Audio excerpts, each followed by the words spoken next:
Let us know. Oh, there we go. Meetings are recorded. So good afternoon, everybody. My name is Heather Carlson. I'm the director over here at Colorado LTAP. During kind of your busy season, we're still trying to bring some training and information your way. Tuesday mornings, alternating, you will find us having Tuesday safety tailgate talks. And then Wednesday workshops where we bring in industry professionals to talk about relevant and topical items. So today we welcome Neely Duran. She is the damage prevention liaison. I hope I got that right, from Colorado 811. And she's here to talk to us about the Colorado 811 basics. So without any further ado, I will hand it over to you. Hey, thank you, Heather. And we were talking before this started. If anyone has questions, please just unmute yourself and ask them as we go. You don't have to save them until the end. So if something, there's a lot of slides and a lot of information, but if I'm going too quickly or you've got feedback or comment or question, just interrupt me. Don't wait till the end for questions. But we will jump in and how is my volume? Am I too loud or too soft? It sounds good to me. Okay. Slide is not advancing. Let's see.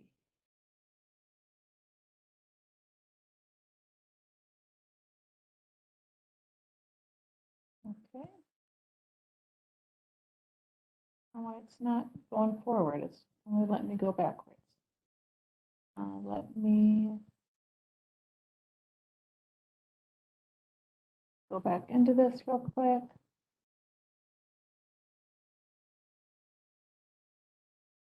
There we go. Okay, a little bit about 811. We are non-governmental, non-regulatory, not-for-profit. We don't do any locating ourselves. We simply message that information to the utility owners that are in the proposed dig area. So we're kind of the liaison between the excavating community and utility owners. And we do a lot of education, but we simply message that out to them in an email whenever the utility owners need to go out and locate where their facilities are. So if you make a call into 811, this is basically the screen of the contact center agent. He or she will put in all of your information and then either an address or the nearest intersection. So we need those two fields to process the ticket or the request. This is our headquarters in Golden. And once that property or that parcel is found on the map, then the agent will put a buffer of 150 feet around the dig site or the property. This is the notification area. So we can't get any smaller than that, but any utility owner that is within 150 feet of the proposed dig site will get an email. So we can see on the right side here, you know, City of Golden, North Table Mountains Water and Sanitation, Excel, CenturyLink, they're all going to receive this email ticket, and they will individually go out and mark, if necessary, where their lines are located below ground so that we can avoid any damages and keep people safe. Majority of our tickets are processed online though, but that's how the screen looks if you would call it in. We have a member relations team that has expanded a lot lately because we converted tier 2 members to tier 1. That deadline was a little over a year ago. So that was a lot of work, but that's done. If you were calling in locates years past, you had tier 2 members on your ticket, but those have all been converted. This is a picture of an example of a facility owner on the western slope. That's the grid they gave 811, and then we overlay that with our maps that we get from the counties, and basically, you know, make sure that we've got the right information so that the next time someone is digging around that utility, they will be notified. The utility owner will be notified. But there are about 2,000 members, member codes in our database for the whole state. So it's a lot of work. They do a great job, but it is a lot of members to maintain. As I said, you could call in the locate request to 811, but a lot of our services can be provided by going to our website, colorado811.org. Otherwise, there is a free Colorado 811 app if you have an Apple phone. So if you want to just, if I'm a homeowner and I'm fixing a fence in my backyard, I can do iDig online and fill out all that information myself. If I'm a professional excavator and I'm submitting, a dozen locate requests a week, I would want to be certified in web ticket entry. So I can do all the different examples myself, and you get kind of trained to be the agent. It's a free program, free to use, but it's really helpful for companies that are using the 811 system quite frequently. WebTMS, it's our ticket management system, checking positive response, which I'll go through in a little bit, updating a ticket, DIRT, so the reporting, utility owners need to report damages done to their utilities within 90 days. So a lot of great resources and things that can be done online or through the app. Positive response is required. No matter if a utility is going out to mark or not. So they have to respond, and they have to post their positive response through 811. So this makes it easier for excavators, homeowners, everyone to check the status of their ticket and see who's responded, what their response was. But it's nice because it's kind of a one-stop shop for the excavator to check responses all in one place. And that is mandated through 811's positive response. Anyone that has a ticket number, it'll start with an A or a B, can put that ticket number and bring up the information, check the status, see who's responded, see if you're waiting for someone to still respond. But you don't have to be the person that called in the ticket or processed the ticket to check it. So sometimes it's done maybe by an administrator in the office, but the person out in the field is checking positive response before any digging happens, making sure everyone's responded and that they've attached pictures too. We just hired our new liaison for the Northeast. So Jay just recently started. We got to get his picture up here, but we have 5 of us that cover the entire state. And we live in the areas that we serve so that we can do in-person trainings and trade shows and expos and safety events. And most of the time we are in front of professional excavators. I would say the majority of my trainings are with that community, but we do home and garden shows and just general homeowner public awareness events too. And we team up with, fire departments, and we do all different kinds of stuff in the community. But all of our services are free, and we just really want to, remind people of the law and best practices, whether you're a homeowner or a professional.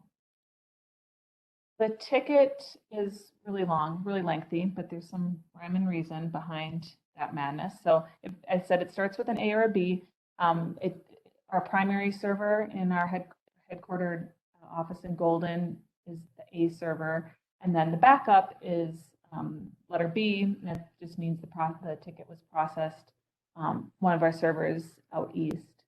And then the next number will be for the year. So 2022, the next number will be a 2.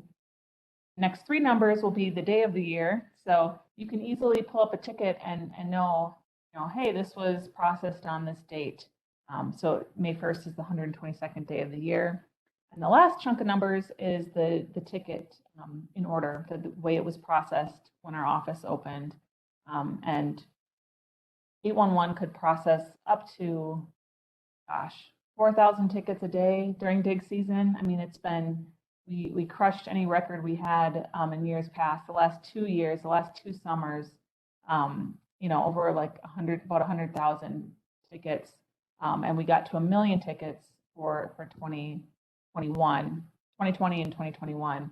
We processed over 1 million tickets. So the ticket is good for 30 days or as long as marks are visible. We want to make sure that, you know, we're maintaining those marks and updating the ticket if it's more than a month that the digging is happening. The ticket is in email form, so we've got some enhancements and changes to that ticket. You can now add a potholing company. There's a secondary excavator field, and if you want to add a potholing company at the time that you submit this request, you can do that, and they are allowed to share your ticket number, your positive response, your marks, your paint, and it just is meant to speed up the process a little bit, so you don't have to wait for them to call in their own potholing ticket, and it's really the same job, and it's the only occasion or instance that sharing a ticket is allowed. So any other case, you know, if you've got 4 or 5 companies out on a job site and, you know, multiple layers of contractors, subcontractors, everyone has to have their own ticket. It's unique to that company, but now in the case of potholing, if you know you're gonna hire, you know, Badger to come do some test holes for you before your work begins, you can add them. And then just links to the map, you know, that the agent drew or the web ticket entry user drew, a link to positive response. You can attach a picture, really easy to do on the web, not as easy calling it in at all, but if you're using web ticket entry, you can attach your own photo or you know, aerial shot, Google Map, and pre-mark your dig site. So a lot of enhancements to the tickets. And I'll go through some of these ticket types that we process. There are quite a few, but the most common is just a normal request. So you're giving the appropriate amount of time, about 3 business days notice, and our software will figure in holidays and weekends and all that stuff. But note that the end of the day is midnight.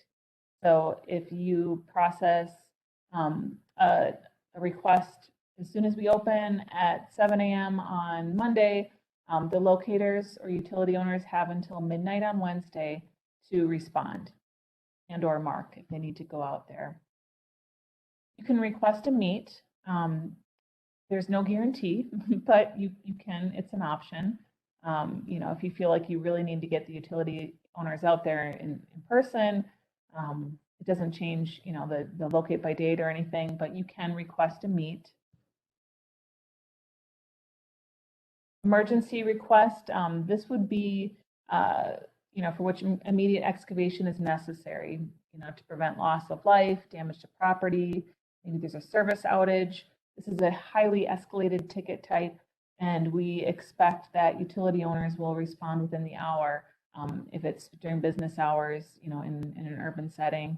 So very highly escalated, kind of a rush ticket, along with damages too. So many times an excavator might expose something they were not expecting to be there. So you know, there's no paint, there's no marks, and all of a sudden we've got this line that, you know, we don't know what it is. We want to process that through 811, assume that it's a live line and not abandoned, but there's a chance that it could be abandoned. But making sure that we have all those utility owners respond and claim it if it was just missed, or say, yeah, it's abandoned.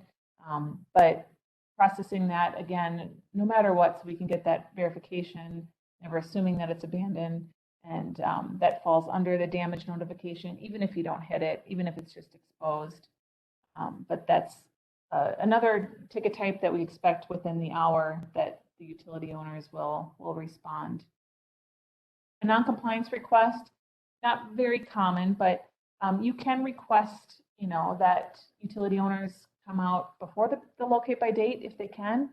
They will, but chances are they're probably just going to try to get the due date. It doesn't change the locate by date, but it's kind of a pretty please. If there's any way that they could get out sooner than that, please do. You know, maybe the job got moved up and it's out of your hands. So you can submit a non-compliance excavator renotification. It used to be called second notice back in the day. This is if, you get out there and something doesn't feel right. Maybe the locator didn't go far enough. Maybe they were on the wrong side of the road. Maybe they didn't show up at all. You can re-notify just that utility type if something feels incomplete or they just did not respond at all. So that's done after the locate by date passes. Obviously, we give them the deadline, and then if we need to re-notify, we can.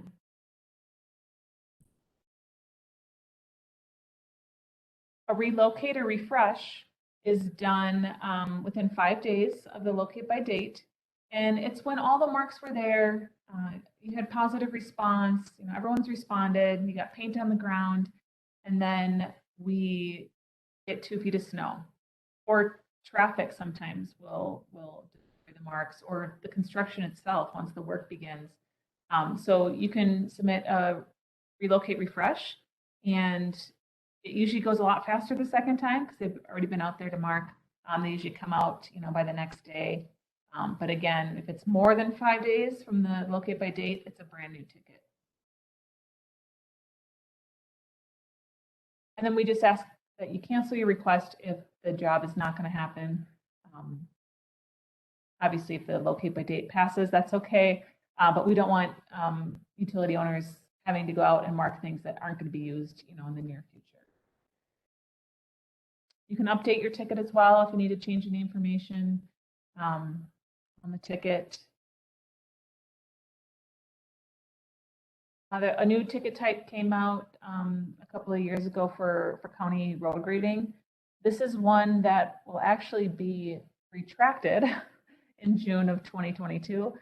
But I don't believe that all of the counties were possibly calling in their road grading through 811. So a brand new ticket type was created for them for maintenance that's done by the counties. So there was just some pushback and some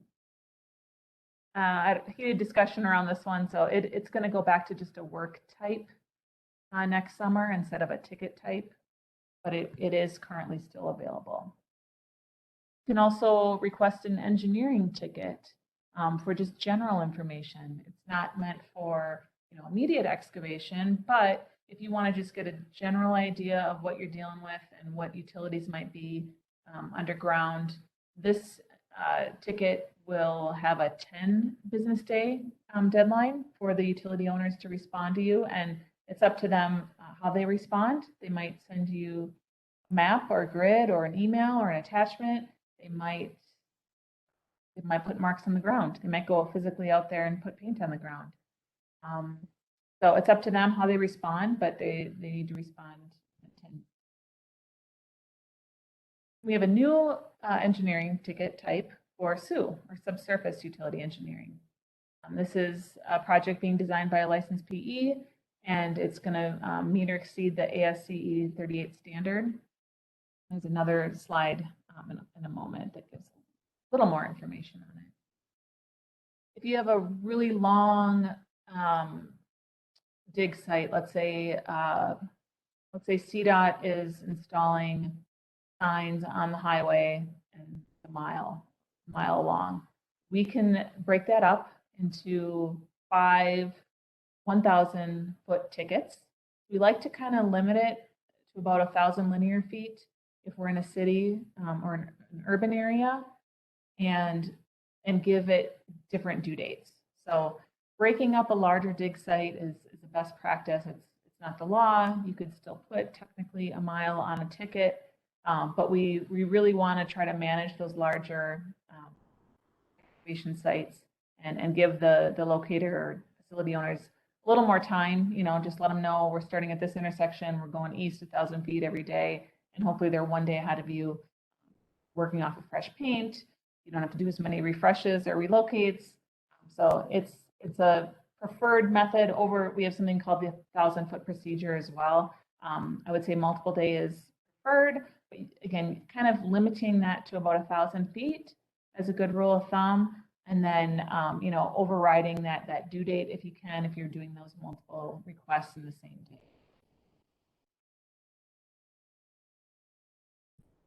Okay, members. So our members are the utility owner operator, and that means any person, public utilities, political subdivisions, anyone that has the right to bury an underground facility in the right of way has to be a member with Colorado 811. So we're funded by our members more or less. We do get some, federal grants once in a while and funding that way, but we charge, it just went down to $1.30 in January. So I gotta update this one too. But every time Colorado 811 sends a utility owner an email or communication, a transmission, it's $1.30.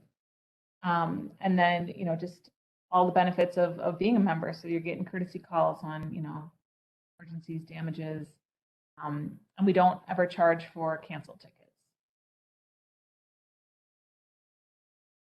So the utility owner responsibilities to the 811 contact center. We want to make sure that they are maintaining all of their information, their contact info, their maps, their anything that, we want to make sure we have accurate information in our database. And then their responsibility to the excavator or the requester, they need to respond to each ticket by the due date. And they are posting positive response through Colorado 811. So every ticket type requires a response except for canceled tickets. So no matter what, even if the utility owner doesn't need to go out and physically put paint on the ground, they have to respond, clear, no conflict. But they have to post a response no matter what. And now it's required that if they are putting marks on the ground, that they are taking photos. They are uploading these attachments to Positive Response so that the excavator can pull up those pictures, see what area was marked, see what the comments are, and compare that to what, before the digging starts. So really important that, they're giving the excavator good information. What are they looking for? What type of utility, what size, and then putting pictures in Positive Response as well. So they can't just leave a sketch on site like they used to be able to do. They would have to electronically attach that in Positive Response. And then Colorado 811 is going to re-notify any utility owner that misses the deadline, the locate by date. So 811 will send them a re-notification and charge them $1.30, re-notify them every day until they respond. So this is just to kind of help the excavator out a little bit. They can always continue to do their own excavator re-notification, but just know in the background, 811 is going to be re-notifying any utility owner that did not respond in time. Marking standards are being discussed currently with the Safety Commission. This is one example that's in the newest version of the law. A sewer owner operator, asking them to provide their best information. So these can be hard to find because a lot of them are not electronically locatable, but it ultimately is on the excavator to find them. So asking a sewer owner operator to give their best information, whether it's historical records, as-builds, tap measurements, the location, number, size, whatever they can do to help that excavator find it.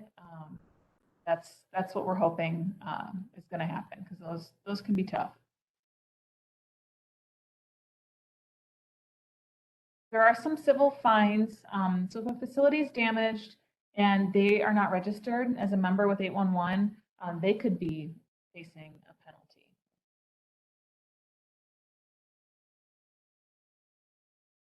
Private utilities definitely could be in the dig area. This is a resource on our website. So it's separate from 811, but you can look for a private locate company in the state of Colorado. So, again, I would tell a homeowner, I'm at a home and garden show, you've rigged up the gas to your grill, or you've added some lighting to your garage. Xcel Energy is not going to come out and locate those. Those are private. Those are your personal private utilities. So just know that that resource is available on our website if you feel like you need to hire a private locate company. The newest version of the law went into effect in August of 2018.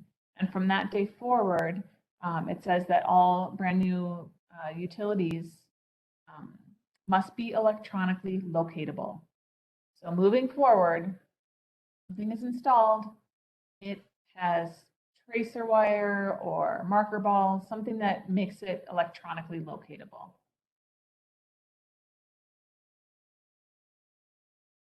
And a little bit more on that SUE ticket. So there are, again, two types of engineering tickets offered, but there's just a lot more criteria with the SUE engineering. So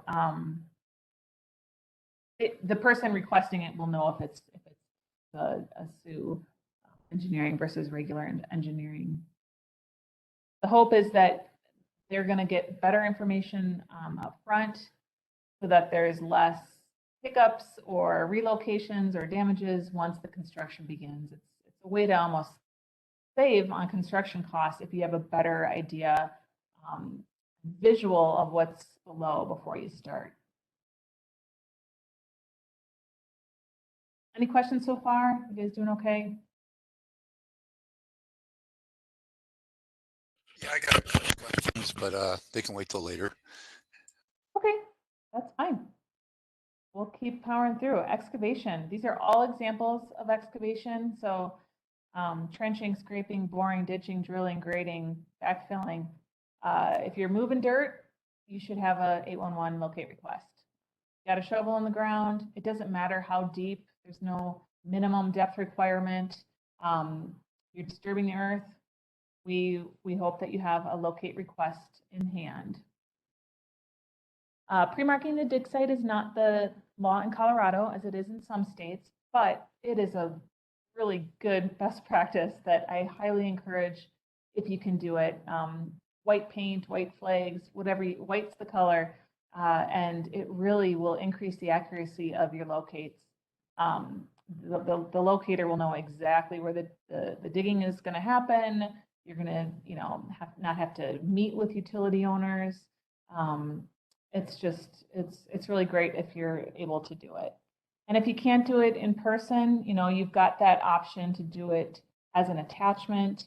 So, let's say I pull up an aerial shot of my dig site and I white line it myself on a Google map.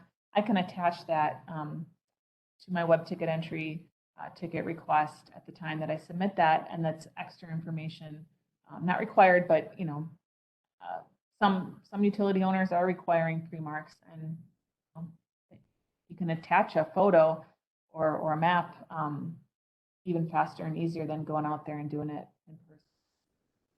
So the American Public Works Association has standardized the color code nationally. So wherever you go, these will not change. And I do have color code cards, double-sided, Spanish, English. If anyone needs anything like this, or education or resources or promo stuff, please let me know. I can get things to you. But these little wallet cards are pretty popular. So just because you contacted 811 doesn't mean you're good to go, that you can go ahead and get started. We want to make sure that we wait for that locate by date to pass, and we want to give all of the utility owners enough time to respond. The tolerance zone in Colorado is 18 inches from the outside dimensions of the underground utility. So if we need to dig within the tolerance zone, because many times we do, we want to make sure we're taking reasonable care. Soft dig, hand dig, hydro, anything that's non-mechanized. Don't take a backhoe within 1.5 feet of the paint, and not just the paint, but take into consideration the size of the utility. So if Excel paints, they've got their marks down and it says Excel 6 EL. That means you're looking for a 6-inch plastic, and you're adding 18 inches on either side of that 6-inch. So it's not necessarily the paint. take into consideration the potential size of that pipe or you know, a larger pipe with a lot of ducts inside of it. So just be extra careful. You know that you're close. We want to visually verify that to the depth, you know, that we are going, that we've found the right thing, the right utility, before we would go in with mechanized machinery. Line markers. So these are just kind of an FYI. You're in the general vicinity of a high-profile pipeline, for example. They're not intended for digging. It's not the exact location. It's just more of a an FYI. Doesn't mean it's right below that marker. So if a damage does occur and you've got blowing gas, get out of there and secure the area. Call 911 first. We want the first responders or the fire department to get out there, and then call 811 after that. 811 can't call 911 for you. So go in that order and just make sure that you kind of are keeping people out of the area until firefighters arrive. These are a few examples of damages. The left picture, the wire, that's the tracer wire. If that becomes detached from the utility, it's not going to be electronically locatable. So we want to make sure that if that does become, you know, separate from the utility, that we process that ticket through 811, damage ticket, so that the utility owner can reattach the tracer wire, or even on the top right, put another coating, you know, around that steel pipe that just got nicked. Maybe it's not leaking now, but who knows, a couple months from now. We want to make sure that we're not burying anything that could corrode or, you know, have a slow leak months from now. So these pictures are courtesy of Excel, and they say in their presentations too, like catching tracer wire or putting another coat on that steel pipe, no harm, no foul. Like there's no charge. They just really want it to be found the next time someone is digging around their utility. The bottom right, you know, if the casing is shredded and it needs a new conduit over the pipe or wire, there would probably be like a materials charge there. But again, don't bury it thinking, oh, it's fine. It doesn't look like I hit that. We definitely want to make sure everything is intact before it's buried again. If you don't request a locate, there's a penalty of $200. But if you damage a facility and there was no locate request, those fines go up quite a bit.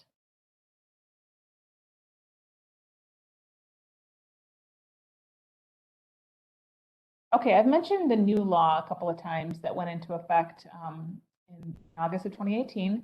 So it was a bill that was actually signed by then Governor Hickenlooper at the end of May of 2018, went into effect that next August. And one of the main reasons that there was a revision to the one call law is because Colorado failed to meet the federal requirement for enforcement.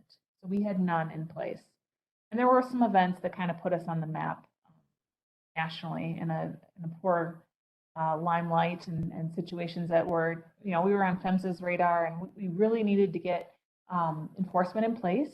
We don't want to lose, you know, federal funding. We don't want the feds to do that for us either. So a safety commission was created to enforce the law, and they are separate from 811. They fall under the Department of Labor and Employment, and they, I'm going to play this video. Let me know if you guys can hear it.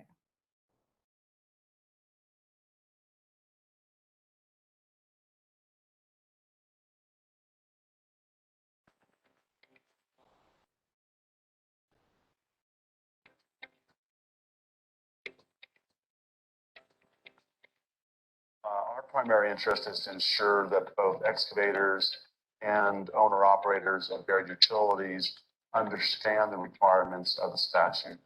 So the commission's got 15 members, and they represent a variety of different entities that include excavators, owners and operators of underground utilities, as well as governmental entities. We expect excavators to understand the state's rules regarding excavation requirements, and we will enforce them. We've had a number of cases that we've actually seen, and some of those we've imposed fines, and some of them we've imposed simply a requirement to demonstrate that they've educated their employees. So anyone can file a complaint to the commission. They can do that by accessing our website. We have our own website. You can do a direct entry of your complaint, or you can download the form and email it to the commission. Once the commission receives a complaint, we'll schedule a hearing within 90 days, notify the involved parties who will come in and sit before the commission's review committee, and we'll make sure we establish an understanding of facts that are presented to us. That review committee then will make recommendations to the full commission membership on what the remedial action is. That remedial action can be education, but it can also be a fine. Those fines can be as much as $75,000 per occurrence. The conduct of the commission and the review committee are all open to the public. The commission is also interested in establishing best safety practices, and as a matter of fact, the commission recently established a subcommittee of its members to create those best practices. As we produce those recommendations for best practices, those will be available on the commission's website.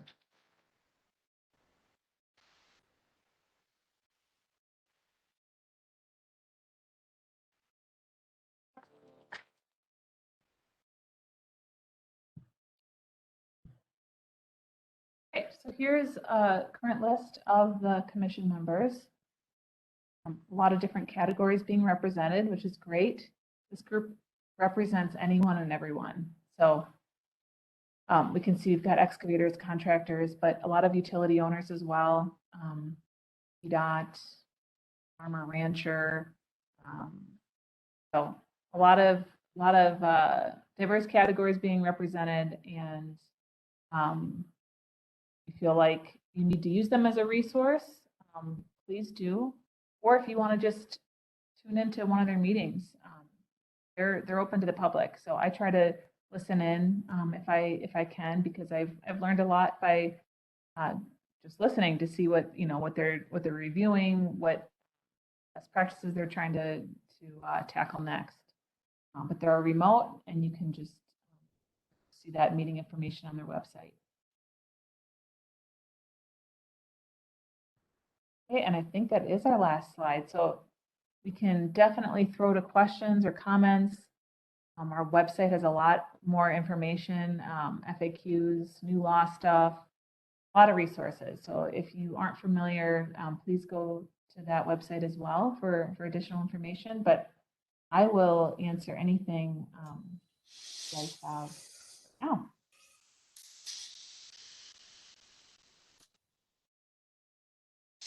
I got a couple questions. Yep, go ahead. Yeah, we've been getting a lot of, for locates, we've been getting a lot of like Comcast. They'll turn in a regular ticket, but on a ticket, they say they want the locate done that day, but it doesn't come through as urgent. So is it still due that day, or do they have the normal 3 days? Is Comcast submitting the locate request? Or- Usually a sub for Comcast is doing it. They need Okay. to bury the line. And it's a Gotcha. temporary line or something. So there's no way to change that locate by date. They could submit a non-compliance request, which is pretty pleased. Like if the locators can get out sooner than the 3 full business days, they will. No guarantee. There's no way to change that locate by date of a brand new ticket. Now, if you're doing a refresh, relocate, or some of the other ticket types or excavator renotification, it might put a timestamp of just the next day, because those are high. Those you expect a quicker response. But as far as a brand new ticket, a normal request, it's either a legal notice or it's non-compliance, and it doesn't change the locate by date. It doesn't give you a better one or a state. So basically 2 full business days, not including the day it was called in. Okay. Another question. We've had quite a few sanitary sewer service lines that needed to be repaired, and they always usually call them in as emergencies. But I work for a city, and we've known about they needed to do the work for a week, and it seems like they just wait for that morning to call it in as an emergency. And it's just a little bit frustrating sometimes that we're supposed to drop everything we're doing to get for something that they forgot or didn't want to um, give the 3 days for.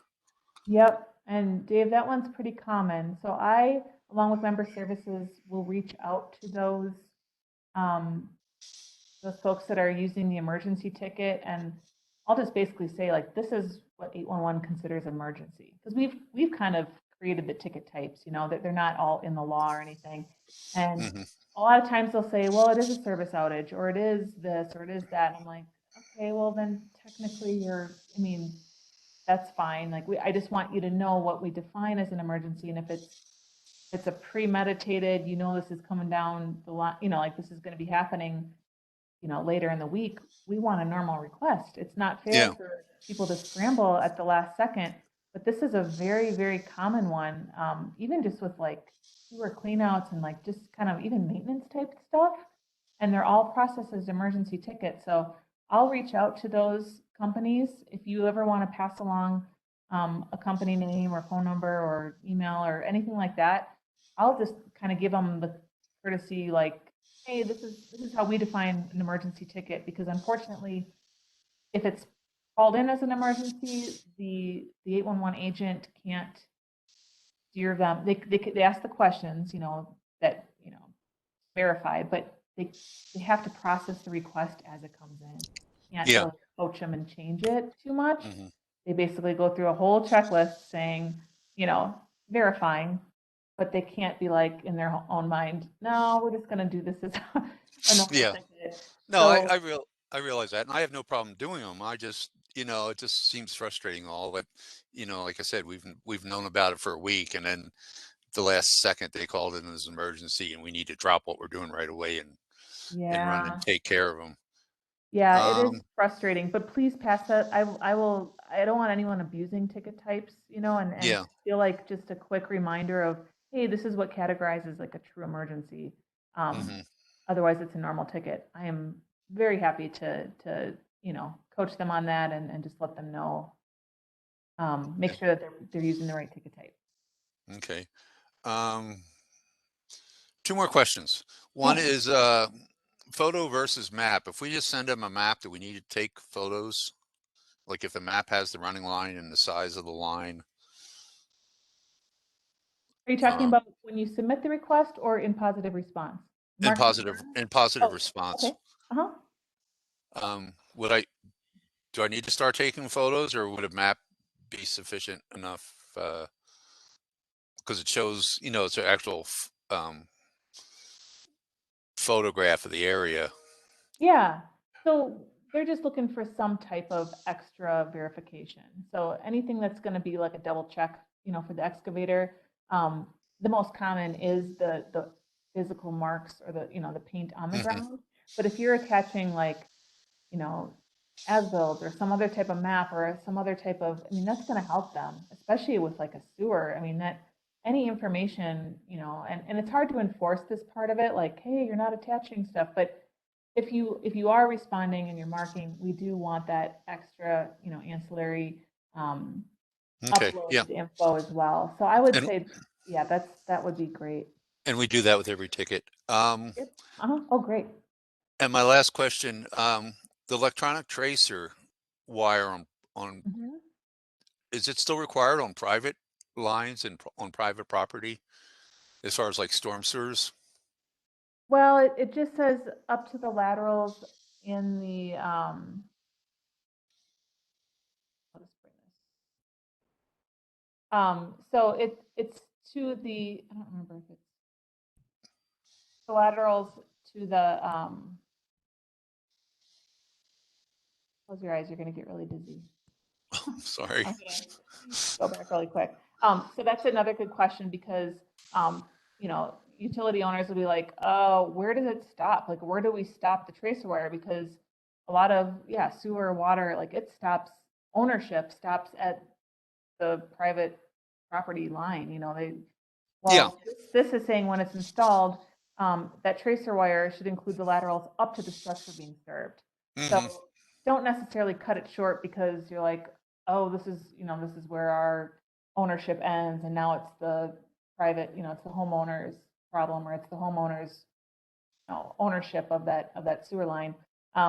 Because we do want to be able to find them. I mean, the whole point is that they can be found easier and quicker and more accurately Mhm. if and when someone's going to be excavating around them. So including the laterals up to the structure being served must be electronically locatable. Okay. All right. Well, thank you very much. You're welcome. Great questions. And I'll put my information in the chat so that if anyone wants to email me or call me about any issues, anything, that needs to be escalated, or you're not getting responses, or you just have a question, please contact me. I would love to help out in any way I can. And I am the Denver area, but with a new liaison in the whole northeast part of the state, we've been kind of covering for him, and I don't really see having like boundaries per se. So contact me. I'll get you with the right person if I can't answer it. But yeah, use us as a resource because we do want to help. And if there's frustrations, we hope that we can get you to a supervisor at USIC, or we can get you to Excel's damage prevention escalation person to get something resolved. Or we don't want them, we don't want the safety commission to have to be like the end all for every frustration or concern. We hope that we can get a lot of things taken care of, at a lower level.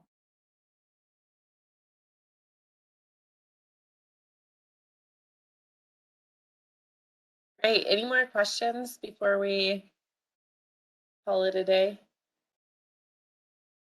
Neely, thank you so much for taking the time to present today. We really appreciate it. It's been really informative. We will be posting this to our website under the Tailgate Talks and Wednesday workshops so that you can have that if you want to go back and revisit anything. And then we look forward to the next time you join us, Neely. Thanks so much. Thank you. I really appreciate your time, and hope everyone has a good day and a safe week. And I'll be here if you guys have any questions after we log off. Sounds good. Thanks, everyone. Have a good day.